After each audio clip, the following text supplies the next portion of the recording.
What's going on, Chuckleheads? I am Carlo Guadagnino. This is the Dingo Talk Alumni Tour. My guest this week is Class of 2005's Ashley Dougherty. You also will know her from Channel 4. She is the lead meteorologist at WTAE Channel 4 in Pittsburgh. We're going to talk about everything from her time at Bethany, graduating, working and going to online school, and then how she ended up back in the Pittsburgh area and getting to work basically at home, in a sense. So, without further ado, Ashley Dougherty.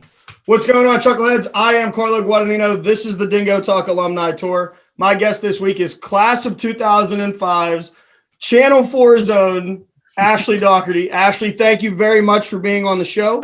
That's great to be here. Thanks for asking me.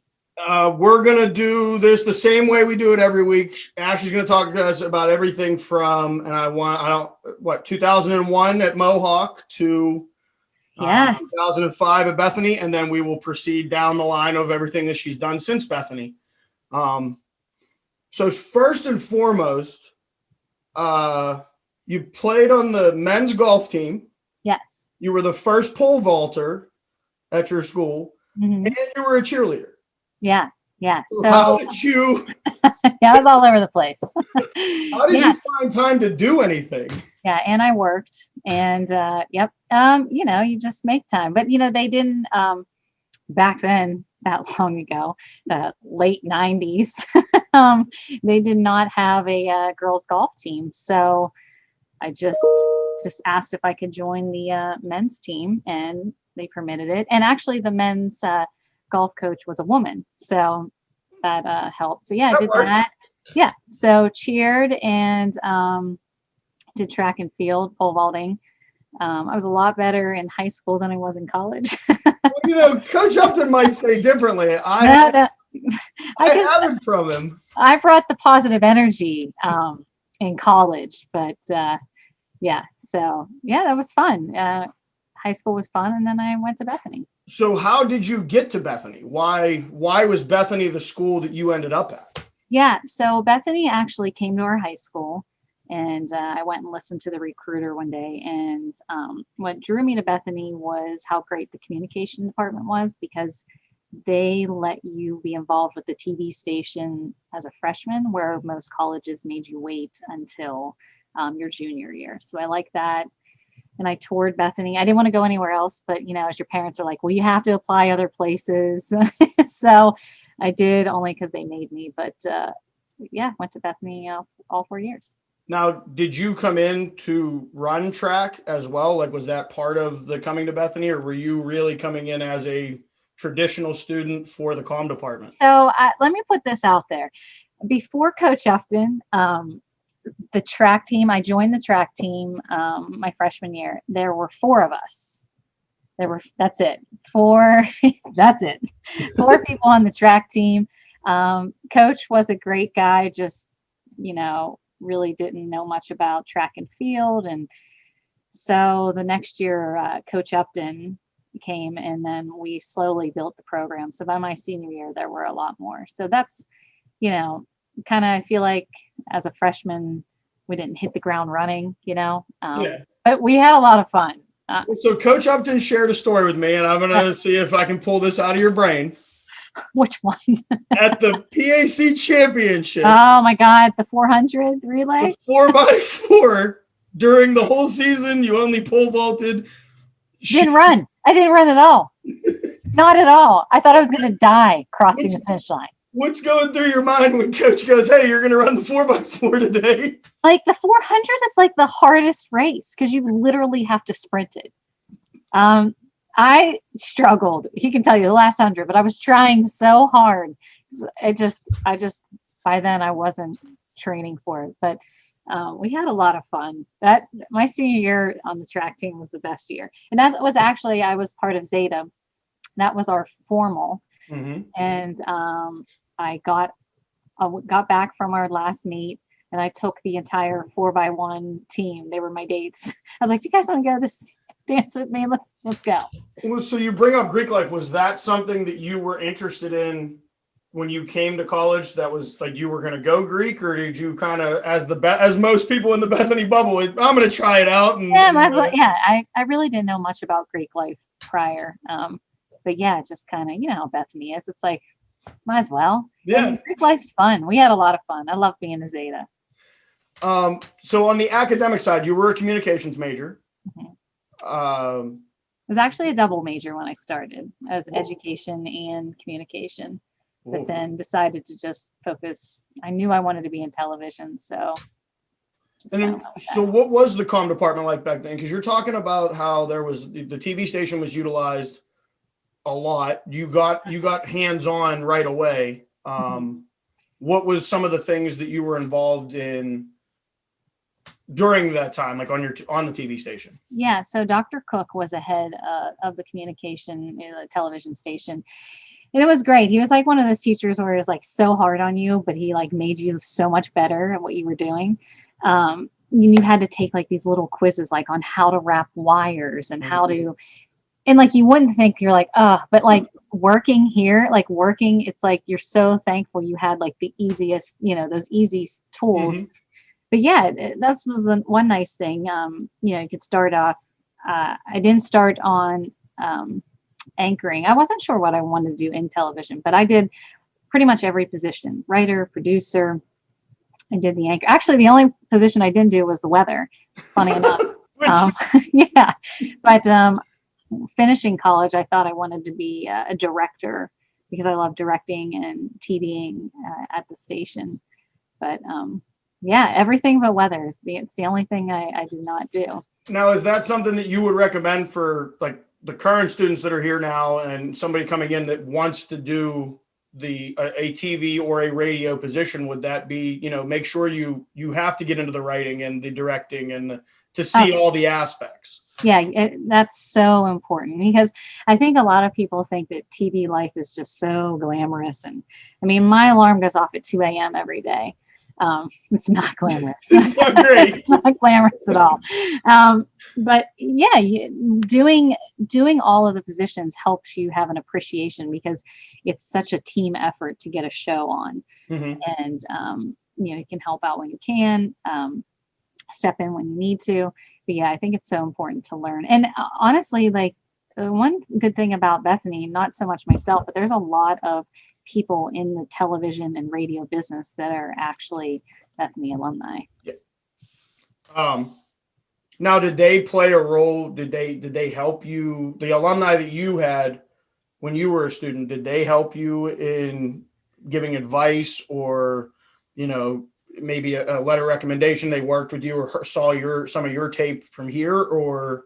Yeah, they helped. And actually, I think Bethany is held at such a high standard around. And when my first job was at WTRF, my first on-air job, I should say, was at WTRF in Wheeling. Mm-hmm.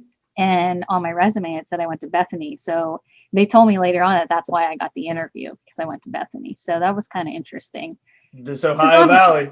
It's all intertwined. Yeah. So it's just like wild. But yeah, it was fun. So I'm going to, again, I get the date. I'm going to date you, but it's one of those where I was also part of the last group that got this building.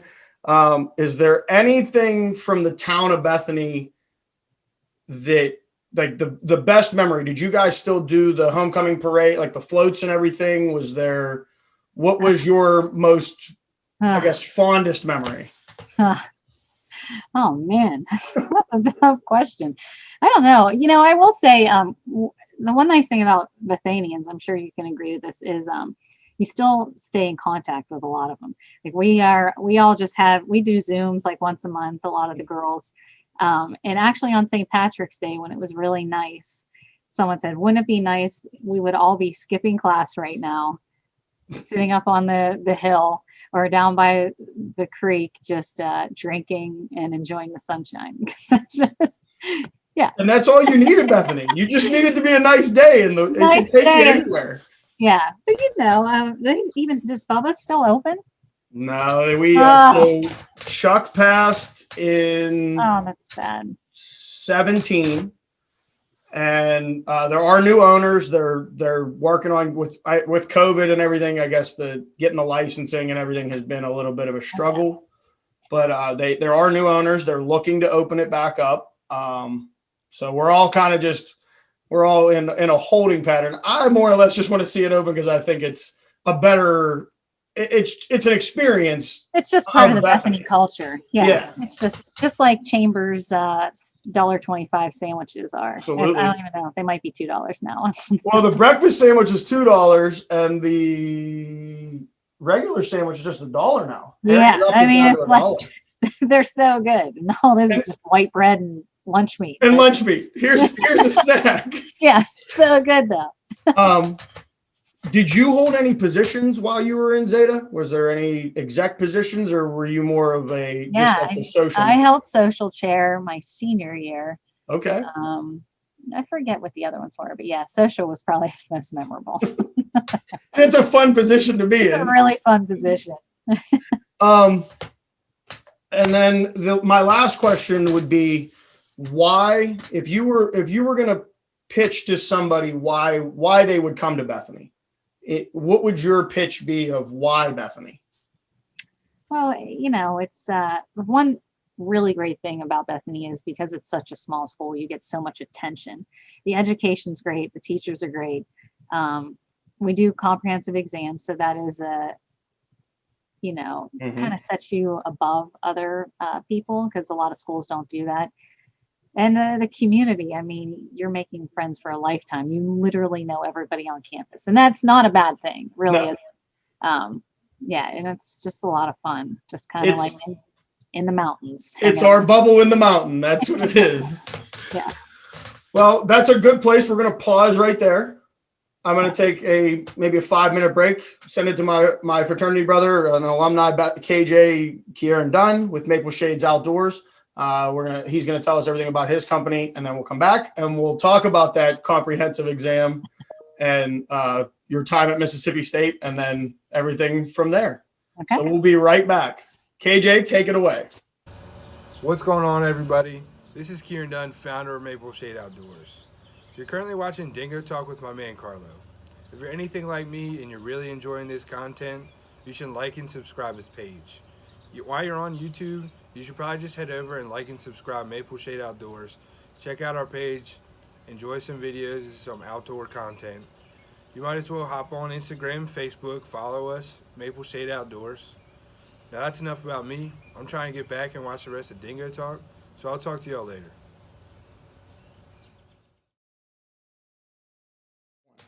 What's going on, Chuckleheads? I am Carlo Guadagnino. This is the Dingo Talk Alumni Tour. My guest this week is class of 2005's Ashley Dougherty. Also, you might know her from Channel 4 Weather.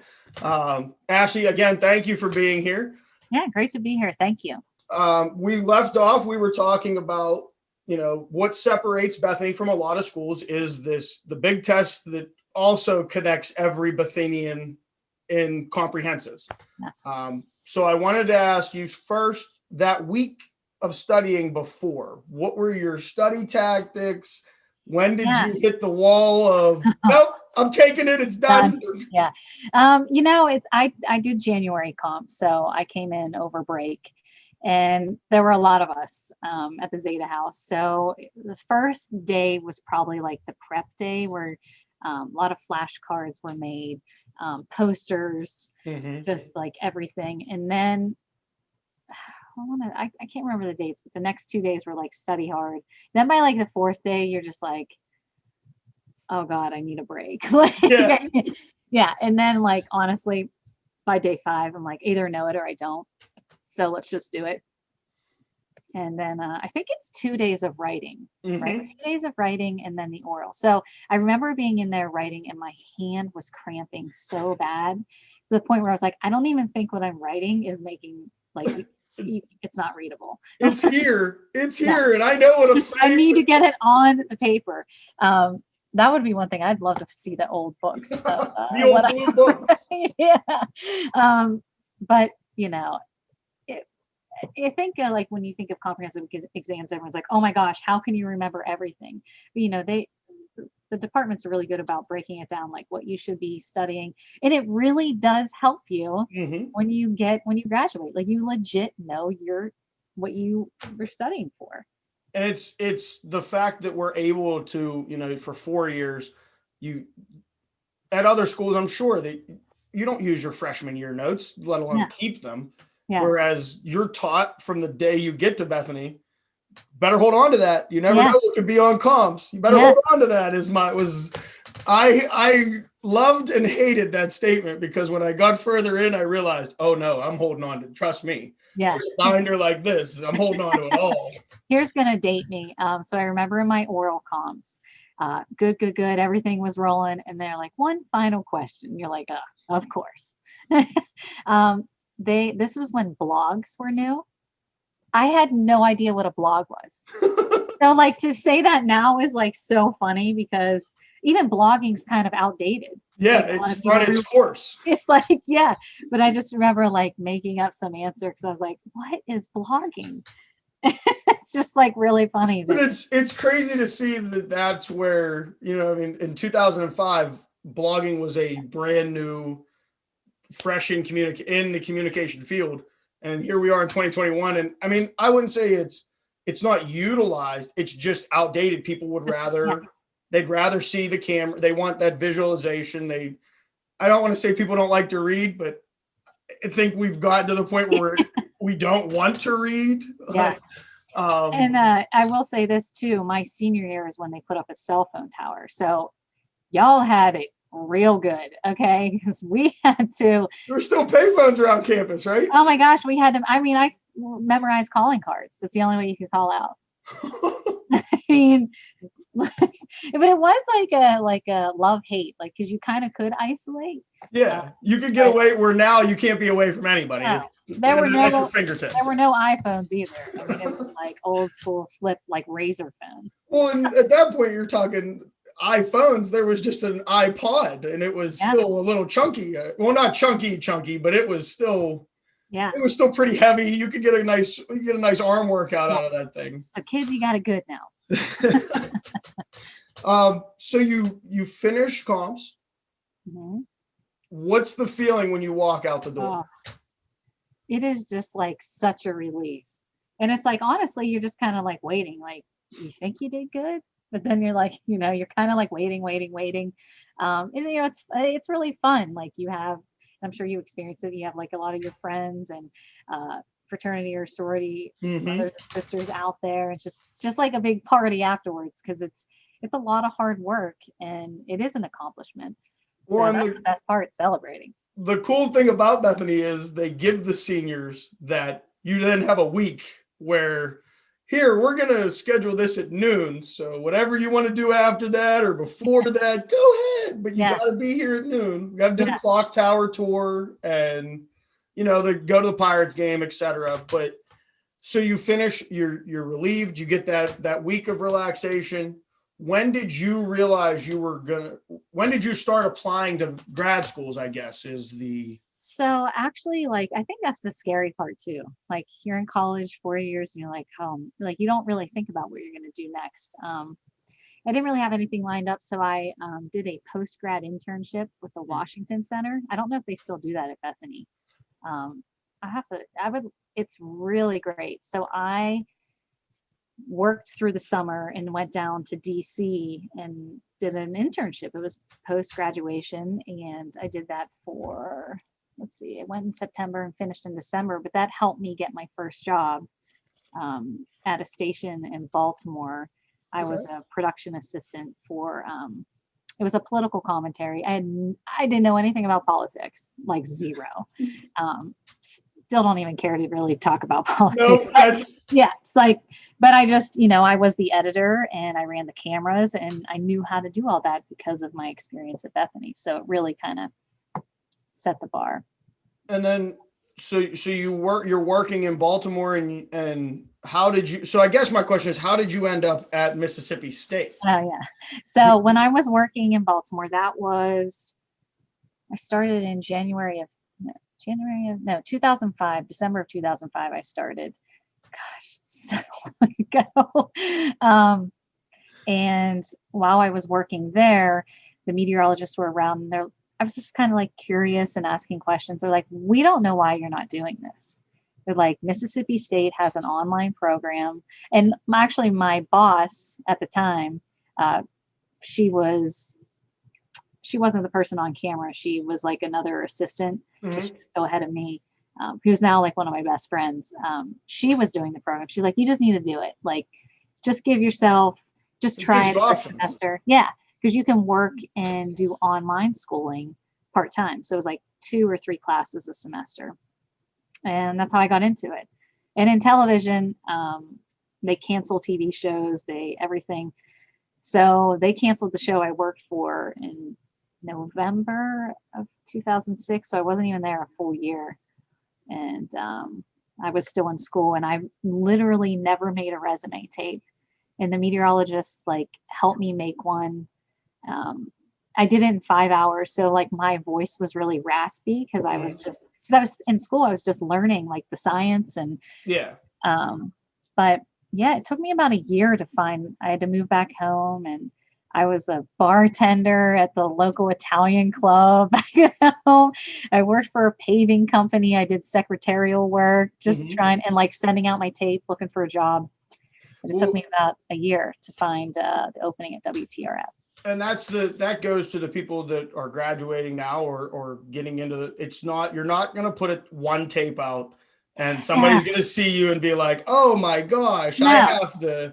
I mean, if it happens, that's great. Right. That's not how it works. And like, I am very lucky that I got a job so close to home. It's so rare. And you have to start out in a small market. My first on-air job, I started making $20,000. It's like near the poverty level. Yep. So like, it's just, you have to really be passionate about it and want to do it. And, you can eventually make decent money, but you start out making nothing, living off of college food. A lot of hours, not a lot of pay. Not a lot of sleep. It's a lot easier to not have sleep when you're in your 20s than in your 30s.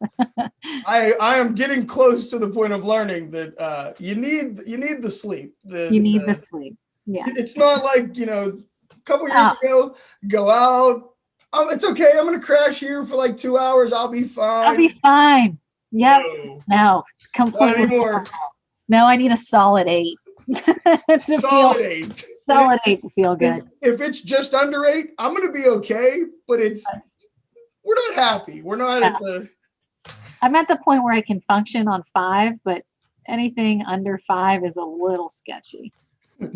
So you get that first job at WTRF. How long were you there? So I started in January of 2008. And by 2010, I can't remember how, there was a guy who used to work at TRF who worked at KDK in Pittsburgh. He said, we're looking for a freelancer. They like your like they saw me. So I just got this freelance gig while I was working full time in Wheeling. So I would work Monday through Friday, morning show in noon. And then Saturdays and Sundays, most of the time I would be working morning and night on Saturday into Sunday evenings for like 2 years. Whew. But it's just hustle. And then when the position came open here at WTAE, it was like I didn't even have to audition because they could see me every weekend. It was like a natural audition. I still had to apply, but the chief, Mike, who's still here, kind of sent me a note, said, hey, we got an opening, you should apply. And I've been here since 2012. So, and on top of that, we'll fast forward to the last couple years. How big of a change was it? I mean, everybody's work life has changed. Yeah. How did it change in the broadcast industry when COVID starts to really ramp up? Because you guys still have to deliver. Yeah, we were an essential business. We still are. Yeah, it's I say this is really hard, I think, for the reporters and the photographers, because they're the ones that were out having to get the stories, having to be exposed. But it came down to pretty much and still now, no reporter or photographer is allowed in the building. They all work, out of their cars, or we have like a basement where if they need to use the restroom or something like that. But they're very limited now here. I was working at home. I was newly pregnant at the time and did not want to be around anybody, just not knowing. Yeah. And a lot of us did work from home, which truly in broadcasting, you never thought that would ever be. And still network, they're making it work. A lot of people are still at home. Now, is that something that you could see continuing, or is it once we are out of this pandemic, things, at least in the broadcast world, will go back to the in studio? And yeah, I think they'll want to do in studio. One, because the quality is a lot better. It's hard to get the better quality at home. And there's so many challenges too. I know when I had challenges, so we're on from 4:30 to 7 a.m. our main show. When I was working at home, between 7 and 9, we do these little news and weather cut-ins with Good Morning America. And that's when my shot would go out, because people were up and the internet service was starting to get jam-packed. So during the show, I was fine, but those GMA cut-ins, kids are doing online schooling. Most people were working from home.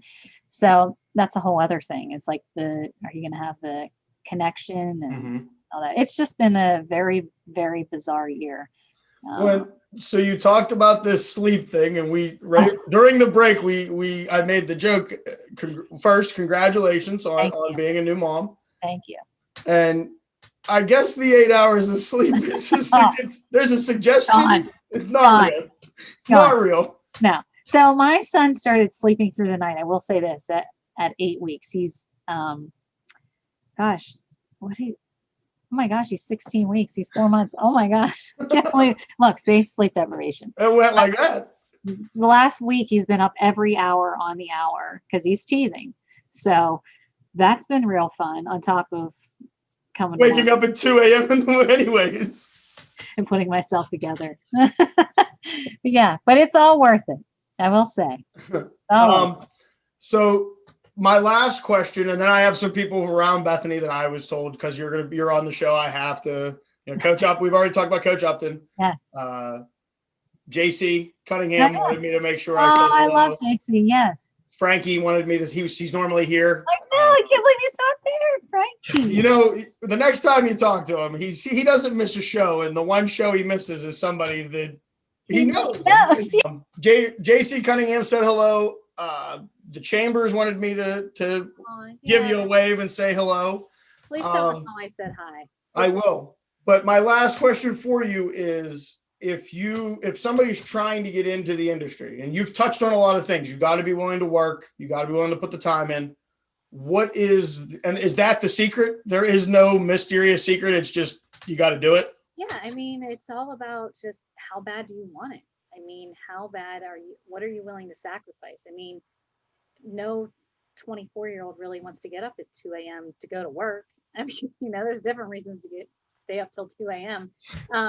But the thing is too, and I will say this, I've had a few alumni or students through the years reach out to me, but no one ever follows through. Mm-hmm. So I'm not going to do it for you. Other people aren't going to do it for you. If you want it, you have to be consistent. You have to say what you want. You have to be bold and ask. So, people are definitely willing to help you, but they're not going to do it for you. Absolutely. Well, I wanted to thank you one last time for being on the show. Thank you. It's been great. Good to talk to you. It was a pleasure hearing everything. And again, congratulations on being a mom. Thanks. Yeah, it's exciting. I will pass on your hello to everybody except for Frankie. I'm not telling him you said hello. I cannot believe he's not there. Trust me, I'm as disappointed because again, he doesn't miss an episode. Well, hopefully I plan, if everything works out, to come back for homecoming this year. So there it is. If we have a homecoming, you're hopefully going to see Ashley, except for you, Frankie, because you didn't show up for her show. Frankie, come on, buddy. We're going to send it to Jack Hoffman for Jack's Facts, and then Harry Chambers will take that over and give us his story on, well, not his story, but everything that you need to know about Chambers General Store. This has been the Dingo Talk Alumni Tour. I am Carlo Guadagnino. Again, thank you, Ashley Dougherty, class of 2005. And make sure you tune into Channel 4 from 4:30 to 7. 4:30 for all the. It was great. Thank you. Take care. Good talking to you. Another legend of Bethany, and Jack probably knows him well. Larry Hummel. Anybody remember Larry? Everybody familiar with the Hummel Field House? Early on, Larry worked at B&G because they hardly paid anything, but they gave him room and board, which, you know, It was a big deal. big deal. Big Yeah. deal. And one day I heard I was working as a student, or before a student, I'm not sure when he first came, probably when I was still in high school. And I heard slosh, slosh, slosh, slosh, and Larry had on a pair of boots. And I said, Larry, what are you doing? He says, well, the doctor told me to soak my feet in Epsom salts. So I put solution of Epsom salts in my boot And kept on working. and kept on working. That didn't stop. Can you imagine somebody doing that today, or would they just call off sick? What do you think the reputation would be there? That would be their method, yes. And of course, Larry also was known for his eating habits. In the cafeteria, when he'd get a small tray to start with, and then he'd go over to the belt where the students put their discarded trays, and if there was anything left, he'd pick it off, you know. And he was accused of going through, I worked at the Beehive one. Which was also Beehive, the barn. We planted a hoagie roll inside a garbage can where he would look. He'd always go by and look. There he is. Drop my work shirt. And he'd always go by and look in the garbage can. So at the end of the night, the hoagie roll was gone. We knew Larry had taken it for night snacking. Man that couldn't stand waste. That's right. He didn't like waste. But the legend of Larry grew when he finally retired and had to be put in a nursing home. Were you any part of that? No, I was not part of that. I was gone by then. He was blessed to have a great business manager here at the college named Bob Seidowitz. Bob tried to make sure Larry was well taken care of, got him in a nursing home. But how in the world is, and I use this term nicely, the town bum, which is, if you didn't know Larry, you'd have said, walking down the street, he was the town bum. And he dressed that way because he got his clothes from Goodwill or what the students left behind. He ate off the belt. Well, they suddenly realized that they couldn't account for a few, if any, of Larry's paychecks. So Bob got him in a nursing home, took him to, started going through his apartment, which was where the gardening shack is up by the post office now. He lived over there. I mean, you'd go into Larry's house and there might be a lawnmower in the bathtub. He would fix it. Didn't want to get grease on the floor. But anyway, I think by the time they figured it all out, how many millions did they find in uncashed royalty checks, dividends from railroads? Turned out he was a brilliant investor, which was how we have the Hummel Field House. I thought that part of Larry should be told. He was really actually a very brilliant man if you were willing to stop and talk. There was an article in Time magazine about Larry. I have a copy of it in here someplace. I'm not sure. You've just watched another exciting episode of Dingo Talk, recorded in the secret lair deep in the hills of Bethany, West Virginia. Let me give a shout out to my man Don over at Maple Shade Outdoor. He's got some great stuff going on over there on YouTube and Instagram. Please make sure you check him out. Also, now available as promised, we have the second edition Bethany, West Virginia Mushroom Capital of the World t-shirts and our Chambers General Store. If we don't have it, you don't need it t-shirts. Available in all sizes. So make sure you stop by the store for a t-shirt. breakfast sandwich, our sausage biscuits and gravy, and make sure to check out those daily lunch specials. Now back to you, Dingo. By now, you wanna know by now.